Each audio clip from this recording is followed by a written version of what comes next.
Welcome to the Ruden Report podcast. I'm Dave Ruden.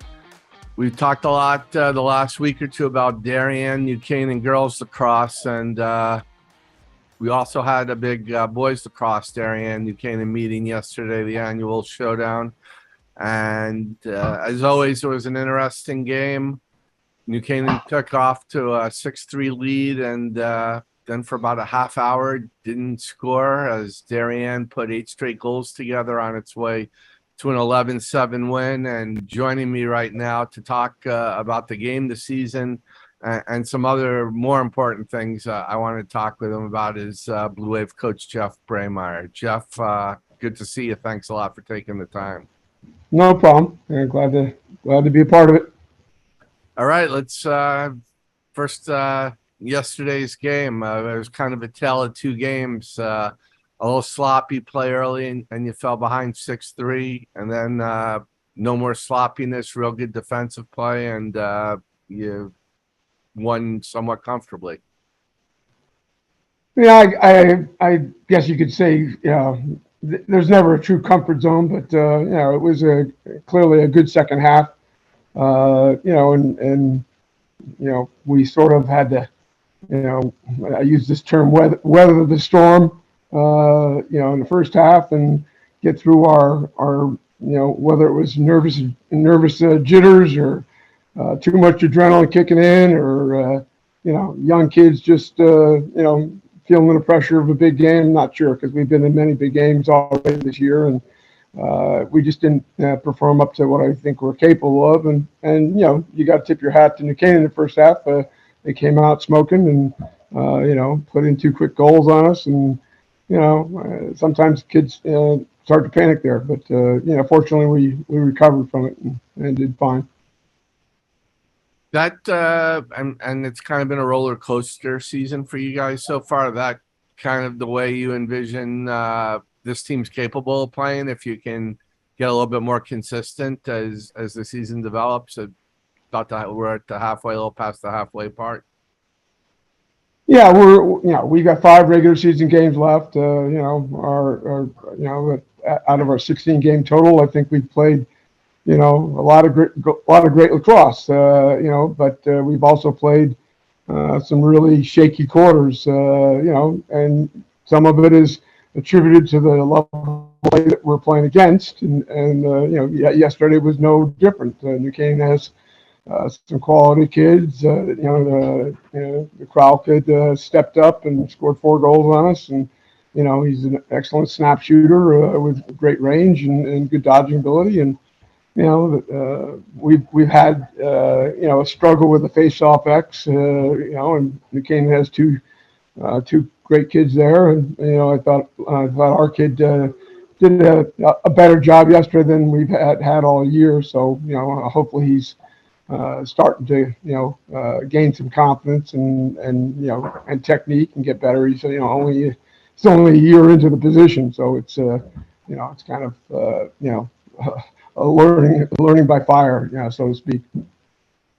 Did you envision, with so much turnover, you graduated such an outstanding senior class, and you have people who are just inexperienced, or a lot of newcomers as well, but you started the season with 1-goal wins over Prep and Brunswick, and everybody's saying, well, everyone who said Darien's going to be down this year, well, maybe they're not going to be down. And then you hit a little bit of a rough patch where you lost 4 or 6, and now a good week where you beat Yorktown and New Canaan, and you've won 3 in a row, and at least hopefully it'll continue trending upward right now. Yeah, well, I think part of the early season ups and downs were attributed to the gauntlet of schedule we went through. The teams that we beat, like you mentioned, Prep and Brunswick, obviously high-end quality teams. I mean, we're Prep's only loss right now, and they've been punishing a lot of good teams. Brunswick was preseason ranked number 1 in the country, and I think losing to us probably hurt them not only in reputation but also just in confidence, and it took them a while to get back, on their game, and they're playing well now too.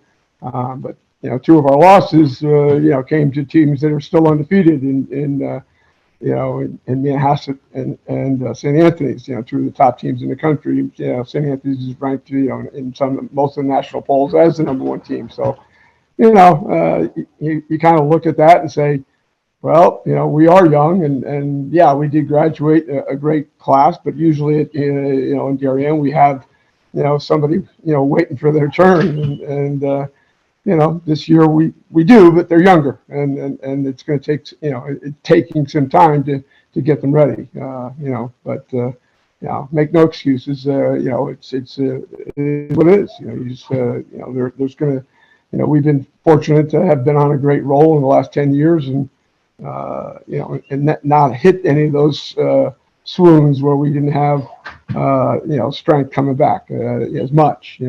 We certainly have some talented players coming back this year, but there is a lot less experience than in years past. So, but like I said, no excuses. We're coming of age, and we get through this regular season. We'll be in the hunt for both titles. Whether we're going to walk away with it, it'll depend on how we play and how the other teams play. In a sense, you guys are really just a prisoner of your own success. I think it's funny. People talk to you about well, Darien's down this year, almost like you're a 3-win team or something, when you're still a really strong team. You're just not as strong as you have been. And it's almost a testament to how strong this program's been the last 10 years. I've been thinking about it. You kind of miss, goalie making a save, and 5 seconds later, the 3 passes, and you guys have scored a goal and stuff. But it's not like we're talking about a bad Darien team. We're just talking about a team that maybe is not quite up to the level of the past decade. Yeah, I think that's that's true in some ways. Hang on a second, let's talk out it. Yeah. He's kind of driving nuts, but clearly it's a scenario where I can't complain, and nobody's going to feel sorry for us. We had a great run, and we still expect it to continue regardless of what we have coming back, and that's the MO in good programs, and I don't think we're going to make any excuses about being young, and you can say, oh well, wait till next year. We don't like to wait till next year, but we know the next few years we're going to be a team to be reckoned with again. We've got a tremendous couple of classes of freshman classes, as good a classes as I've had come through in a long time. So, I just got to last that long. If you're going to have a down year too, this is the year to do it, because everybody else is in the same position you are. I mean, Wilton's probably the most experienced of the top teams, but right now you take New Canaan, Wilton, Staples. Maybe we'll see what happens. Ridgefield could be in the mix too, and they're pretty much 50-50 games for the most part. Yeah, there's no question, and you're right. Wilton has returns a group of players that have been playing together since they were in 8th grade, and we're really a pretty good group in 8th grade. Connie League and that kind of stuff. So I think they've been waiting, and last year they won the M state championships, and and lost us in the FCAC final. So they return a lot of those kids back, and that just makes it them certainly one of the teams to beat, and like you mentioned, New Canaan's always a strong program. Staples certainly has enough of a nucleus back from last year's good run that they're a challenge, and you can't count on Ridgefield. They've got some key kids that can carry them, and Greenwich may be young too, but they're always well coached, and I take nothing for granted. Now you get another good big league game on Thursday. We'll get you actually, I guess it's a girls boys doubleheader. You kicking it off with playing Wilton. That should be another important game, just in terms of I don't know how important with so many even team seeding is this year, but and another big game just to get you ready for the playoffs and then Mamaroneck next Saturday. Yeah, I mean, the 5 games remaining are, all good games, except for, obviously we have a one tier 2 game left and on our schedule, but in those 4 other games, they're all competitive and good, challenges and will get us ready for playoffs. Hopefully we can stay healthy and work on things and get ready for when it really matters, in both the league and state playoffs. Now, staying healthy is a good segue into the second part of this podcast and why I wanted to have you on. I interviewed you at the beginning of the season. Just anybody who follows lacrosse and saw last year knew you're going through difficult health issues, and thinking about it, I thought it'd be better just to talk about it here from a podcast and let people hear it from you. I mean, first of all, how are you feeling? And I'll let you talk about what you've been going through, but how are you feeling? It's good seeing you standing and a lot healthier on the sideline. Yeah, I'm doing okay. The last year plus was but you just try to take each day as it comes and fight through it. And I had some good support system from family and friends, and it took its toll, but it had my dire moments. I'm just happy to still be above ground or not sprinkled on the ground, and and doing what I have most passion about, and that's teaching and coaching. So it's nice to be back to be able to to do it almost full speed, and I think that's where I'm at. Last year it was frustrating to have to either be sitting in a golf cart or a wheelchair and trying to coach from there, and not be able to go in the locker room very much because it was just too much energy to get to and from, and a lot of the little things just kind of go unnoticed, but it's team bonding. It's it's me getting to know the kids, better, and that's why I love being in the school system for all those years. I just knew my kids better, my players better, not only as athletes, but as kids and as students. And, when I'm not teaching at the high school anymore, and I wasn't going in the locker room, it got hard to even, know the kids, and I laugh because, I knew them in their lacrosse equipment. They took their helmet off. I may not have known half the kids on the team. It was that's a frustration for me. Meaning that, you get in the locker room where there's a social environment, team building environment in there that's important. And and we lost that COVID too. And that was that's part of the problem of this senior class spread across the country is none of them had their freshman year of sport, and at least in Darien, and I'm sure it's that way in most programs. It's a huge stepping stone for development. Coming into a high school program, getting into a practice scenario where you practice every day, Monday through Friday, or play a game Monday, So you either practice or playing a game Monday through Friday and sometimes Saturday, and it's a lot different than that kind of stuff.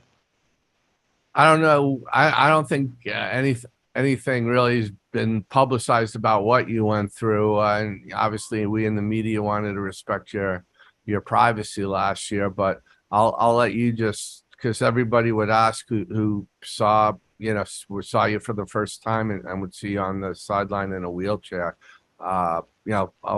You can tell everybody just what you went through and how. Yeah, it's kind of it's a rare disease called AL amyloidosis, and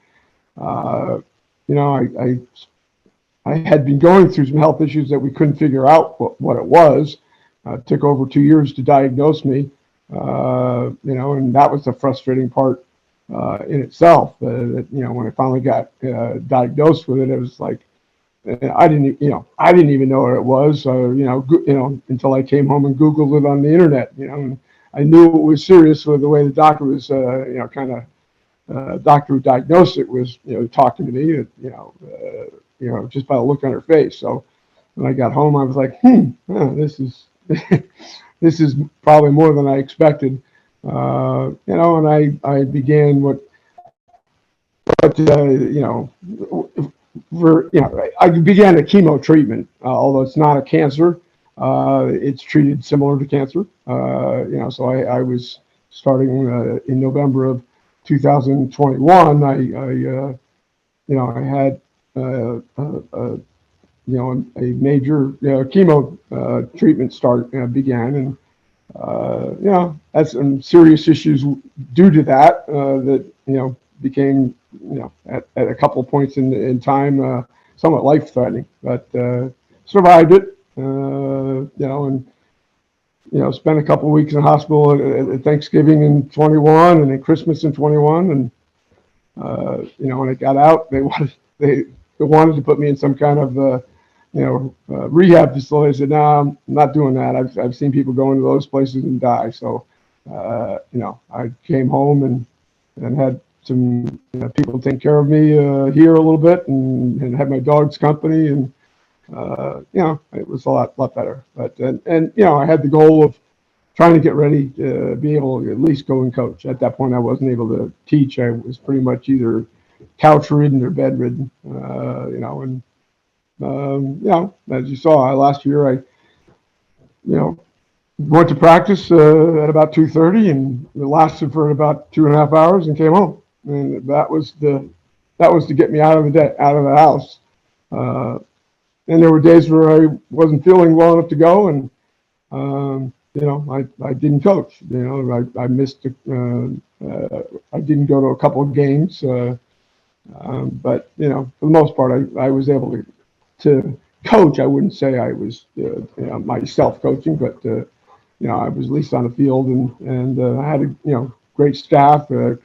My associate coach Chris Greta did a great job of picking up the slack of the minutia that the head coaches go through, and all my other assistants did well. And I had Connor Kelly, a young professional lacrosse player, come in and help pick up some of the slack of offensive stuff that so that's sort of how last year worked. And that's what's nice about this year for me, is I'm able to come back and do a lot more than I was doing last year. In what ways, and I can't imagine doing anything with all of that hanging over your head and just feeling it as bad as you did, but in what ways that maybe other people, coaches or people who are watching coaches, take for granted, what sort of things couldn't you do? I mean, obviously it was hard for you even just to communicate with calling out plays or things, but I'm sure there are even more basic stuff that had to be real difficult for you and frustrating for you as a coach. I think my energy level certainly wasn't there. That's part of the reason I was in the golf cart, is I couldn't stand. I couldn't really walk across the field, very readily. I still have blood pressure issues due to the disease, and I'm on a couple of medications that help eradicate that to a degree. So it's allowed me to have more mobility and the ability to stand up and not have to sit on a stool or a bucket or a wheelchair or whatnot. But there's times when I get short of breath, or I have to take a knee, or I have to go take my medication. There's all kinds of things that trigger not feeling great. Even today I like to walk. I could do part of the walk, but as I got around the bend, I was like, yeah, I'm not making the full lap here, and worked my way back to my car just because it was starting to go through my whole body. That's the nature of it. Gotten to understand my body that way, and most of the time it's just I just need to sit down and it will recover. Sometimes I just need to get the medication at the right time and or whatnot. So it's like I said, I don't want to make any excuses. I just want to battle it, and I think I've been fortunate to have the good doctors, and the treatment has worked. I'm in remission. My numbers are good, but it's not like cancer where you can say you're cured, or there's nothing. There's no more sign of cancer. It's just my numbers of the light chains and the amyloids are not high now. So like I said, it's a step in the right direction. There's still a lot of things I'm missing, like the ability to exercise. That was always an outlet for me. Being in coaching and sport, I love working out and playing sports, and really can't still do very much that way. Other than you can see my bike behind me. That's my saving grace, is get on the elliptical. I get on the life cycle there at Peloton, and do a little bit of exercise there. But that's about the extent of it right now. I imagine a lot last year, and still coaching is therapeutic for you, and a way just to get everything else you're going through out of your mind. Yeah, well, I think regardless of whether you're healthy or not, coaching is therapeutic. It's what people like myself, why we got into the profession. We have a passion for it. We love being around kids and people, and and having an impact on their lives, and and the challenges that come with it. It's like it's an obsession and an addiction. And talking with Jack Moran at Chaminade, he and I are kind of very similar in age and longevity. And we both were saying, what else would we be doing? I look at my father. I love my father to death. He retired at 63 from his job at Texaco, and just went and lived on a golf course with my mother, and lived for 30 more years, and playing golf and tennis and that kind of stuff. And I don't know if I could ever do that. I suppose I could, but I think I would still miss the kind of moments like I had on Saturday, and not just on the field, but in the locker room, and even coming home, and just relishing in what the moment of the day was like. Well, for all the kids out there, hopefully you're not going to give up coaching for a long time. I was actually thinking about it. I mean, I pretty much my whole career, my first year as a sports writer, Darien News Review, and go back before you built up this program, not knowing anything really about lacrosse, volunteering to take it over, and I mean, you have one of the best programs in the country.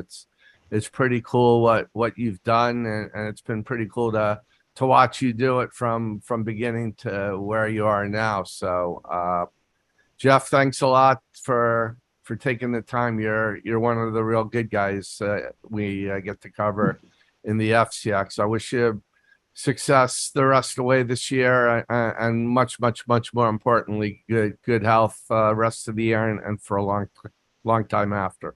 Well, I appreciate it, Dave, and like you said, we've been in this a long time, and there's a reason for it.